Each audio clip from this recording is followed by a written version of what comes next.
Anxiety that we're running out of time. We all have goals, we make our prayers, and we want them answered. Well, we want them answered now, on our schedule. But what happens when they're not? Today, we're going to dive into how we can find real peace in the divine schedule, in Allah's perfect timing. It's the classic question from the backseat of the car on a long road trip, isn't it? But if we're being honest with ourselves, it's a question we ask Allah all the time, just in different ways. Is my dua there yet? Has my answer come yet? This deep, almost childlike impatience, it really reveals a fundamental struggle we have with trust and with time itself. Every single day can feel like a rush. From the moment we wake up, the race is on. We're chasing deadlines, we're pursuing our ambitions, and all the while we have this feeling like we're falling behind. This sense of being stressed out and perpetually late is a deeply, deeply shared human experience. So let's actually give this feeling a name. Let's call it the when sickness. It's that constant, nagging question that fuels our anxiety about the future. And honestly, it can lead to some real spiritual frustration. And this is exactly how it shows up in our lives, right?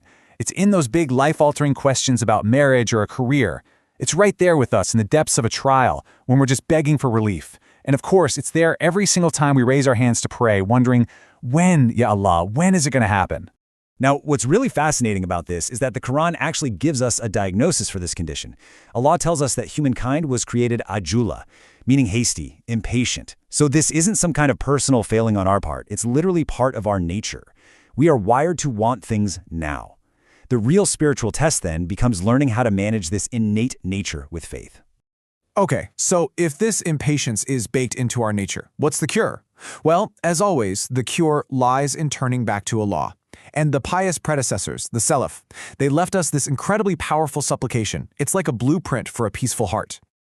Let's just pause for a second on this first part of this beautiful dua. O Allah, let me be pleased with what you have decreed. This is all about making peace with our past and our present. It's a plea for true acceptance, for deep satisfaction with everything that has already happened. And this next part, wow, it just brilliantly illustrates the ultimate goal. It's about a complete alignment of our will with the divine will.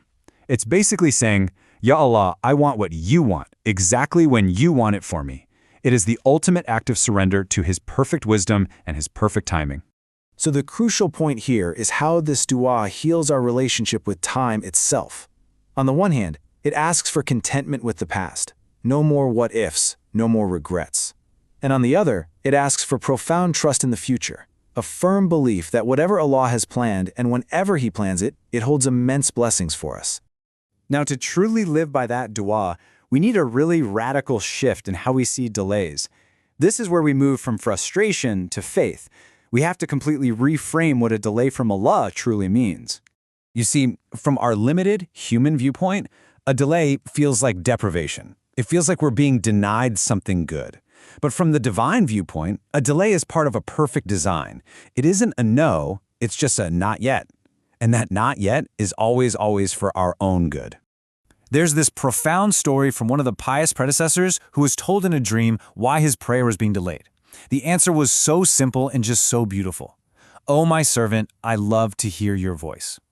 Sometimes the delay is simply because Allah loves the sound of you calling out to Him. The connection you build in that period of waiting is more valuable than the thing you're asking for. And that is the heart of it right there. The waiting isn't just some empty void between asking and receiving. The waiting period is an active, transformative gift. The faith, the character, the closeness to God that you get while you wait, that can be far greater than what you would have gained if your prayer was just answered instantly. So let's explore this a little more. What are these hidden opportunities that only exist inside those periods of waiting and trial? How can we actually turn a hardship into a moment of immense spiritual growth? See, this isn't about just passively waiting around. It's an active process. A delay is a chance to deepen your connection, to pray with more sincerity than you ever have before. It's a training ground for patience. And so crucially, it forces you to lift your head up and notice the countless other blessings Allah has already given you that you might be taking for granted. And this is a really serious warning. If we get tunnel vision, focusing only on that one thing we're waiting for, we risk missing out on everything else. Our parents are getting older, our children are growing up so fast, our health is a temporary gift. The other blessings in our life are also on a timeline. Don't let the pursuit of one future thing cause you to neglect the many precious things you already have right now. Okay, so how do we put all of this into practice? How do we actually live this cure and truly submit to the divine schedule in our day-to-day lives? This is the key distinction we have to make. It's one thing to say, I know Allah is able to do this, but it's a whole other, deeper level of faith to say, and I know Allah knows when it is best for me. True submission isn't just about accepting the what, it's about fully, wholeheartedly embracing the when.